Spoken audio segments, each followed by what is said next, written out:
What's really interesting about this story and these events is you can see a melding between the secular and the religious, between local party politics and the national scene.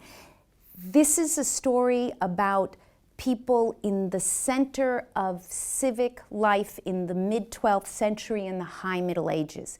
It isn't about kings and queens and courtesans and popes and chancellors, and it isn't about nameless peasants or people on the margins.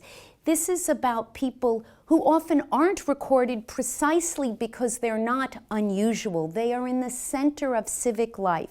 They wrote wills, they made benefactions, they donated to charities in their community, they were active in local politics. These are people at the center of civic life. The monk, the knight, the bishop, the banker, and then when I talk about copycat cases, the earl and the abbot.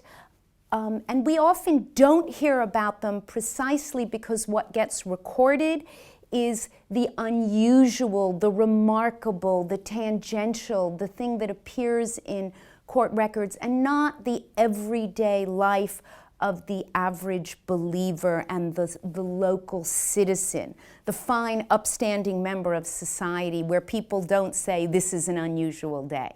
And so that's part of what makes this microhistory interesting. Because in looking back, in later times, this will become a very important story. But at the time, it didn't seem as unusual as it seems to us today.